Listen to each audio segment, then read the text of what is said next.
Sarıgulov Dastan Islamovich, Kırgız Respublikasının eks-mamleketlik katçısı, mamleketlik kızmattın birinci derecedagi mamleketlik kengeşçisi, Kırgız Respublikasının Jogorku Kengeşinin eks-deputatı, Kırgız Respublikasında emgek singirgen kuruluşçusu, professor, 12 kiteptin jana 17 el aralık ilimi emgeklerden avtoru.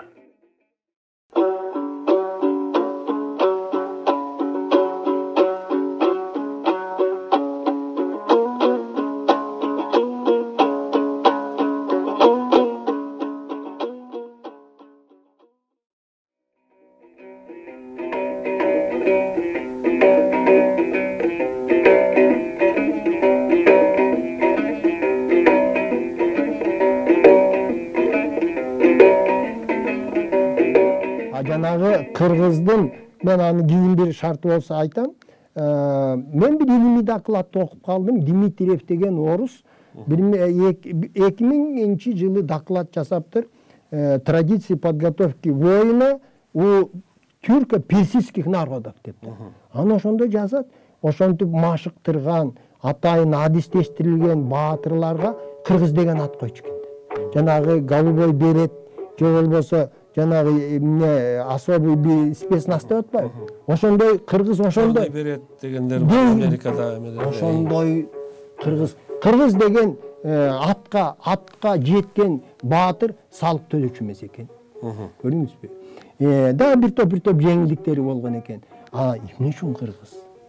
Эмне үчүн ошол түрк болобу, перс болобу, бирок өтө чеберчиликте бийик өздөштүргөн жоокер, баатыр Кыргыз деп аталганы себеби Кыргыз өзү ошо баатырлыктын туу чокусунун белгиси болуп калыптыр да.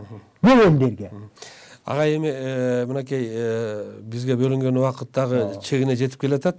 Ушул санжыранын демек биз Кыргыз эли өзүбүздүн санжырабызды аздектеп, бүгүнкү күндө жаштарыбызга санжыраны үйрөтүп, өзүбүз билбесек үйрөнүшүбүз керек экен да, Бул деген Кыргыз мамлекетинин өнүгүшү үчүн, Кыргыз элинин сакталып калышы үчүн эң керек аба менен суудай керек бир каражат экен да, Мен минтип айтат элем. Албетте керек деп айтсак болот, бирок мен тереңирээк айтат элем. Мунусуз келечекке жол жок. Санжырасыз келечекке жол жок. Улуттук аң сезимди калыптандырыш үчүн, улуттун улуулугун улут тутуш үчүн бул жаңгыз жол, бөлөк жол жок. Ата-бабаларыбыз нече миң жыл бою ушул касиет менен сакталып келген, бири-бирин таап келген. Мына мисалы 10 июнь 2010 жылы окуя болуп кетти да. Бийлик эз үчүн жоготуп, жий албай ОДКБга улам телефон чалып, булар шайы болуп калды да. 11-inde түнү менен таластан, нарындан, көлдөн, чүйдөн жанагындай бүйсүктер менен кыргыз жигиттери барбады деп. Аны эч ким бар деген жок да. Буйрук чыккан жок, жарлык чыккан жок. Наоборот, барбагыла деп жолдон тосуп эметип атышты да. Туугандык сезим. Эч ким буйрук берген жок. Атыгүл баа желтоқсан окуясы болду го. Ошондо казактарга кыргыздар барбадыбы? Жолдон баарын кармабадыбы? Танкалар менен Бул эмне деген? Бул туугандык сезим да. Бул туугандык сезимден улуу эчтеке жок. Себеби мына ачык айтканда адам бара жалгыздык ар бир адамдын башында болот экен. Бирок ошондо турмуштагы кыйынчылыкты адам кыргыз ким менен тең бөлүшкөн? Тууганы менен. Тууганым. Ошондо айтып аткан жанагы топурак салып атпайбы? Бизде салт бар. Бул бизде гана бар. Дөгөн мүрзөлөрдөн калганда бир топурактан жаралганбыз. Бир аба, бир суу, бир кандан жаралганбыз биз. Биз акыры бара турган жайыбыздагы бир топурак, бир жер. Анан жанагы топурак салганда таарыныш, турунушту кечип, ошо жерде барып тамак жеп, анан кийин ушинтип багы жазылып калчу да. Бу дагы ынтымакты сактоо. Себеби турмушта кагышат дегенде өйдүлдү болот, бирок топурак салганда кой, унутушалык анын баарын. Жарашалык мунун баары. Ушундай экен деп ата-бабалардын улуу мурасы. Эмне үчүн биз ушунун баарын тебелеп, тепсеп, ушунун баарын талкалап, анан кийин тентип кетишибиз керек. Эми эгерде дагы 10 жыл тентисек, берде кыргыз калбай калат. Ошон үчүн сиз көтөрүп аткан маселе керек деп мен айтпайт элем. Бул жаңгыз жол.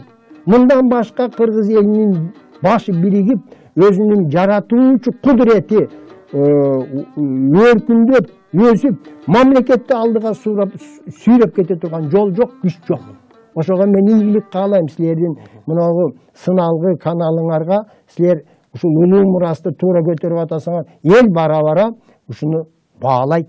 Эл силерге алкыш айтат. Себеби бүгүн дагы бийликтин кайсы бир чөйрөсү мунуну элге жеткизүүгө кызыктар эмес. Бүгүн дагы. Ошон үчүн силер баатырлык иш жасап атасыңар. Силер ошол кыргызга абадай керек деп өзүңүз айтып кеткенде мүмкүнчүлүктү түзүп, маалымат бергенге аракет жумшап атасыңар. Рахмат агай. Бүгүн урматтуу телекөрүүчүлөр, сиздердин эсиңиздерге сала кетейин. Белгилүү коомдук ишмер Дастан Исламович Саргулов агай биздин студиябызда мейман болду. Урматтуу телекөрүүчүлөр, мына агай бир топ китептерди алып келиптир. Ошонун ичинде бир Москвадан 2005-жылы чыккан картаны да ала келген экен. Муну айтып аткан себебим кыргыз элинин улуулугу, кыргыз элинин байыркылыгын даңазалаган мына ушул карта окшойт. Өткөндө сиз менен жолукканда ушул картадагы бир топ кыргыз аттарын келтирдиңиз эле. Урматтуу телекөрүүчүлөр, Дастан Исламович менен кийинки биздин маегибиз ушул жер аттары, топонимдердин келип чыгышы боюнча болот. Сиздерде сунуштарыңыздар, суроолоруңуздар болсо биздин студиябызга кайрылыңыздар.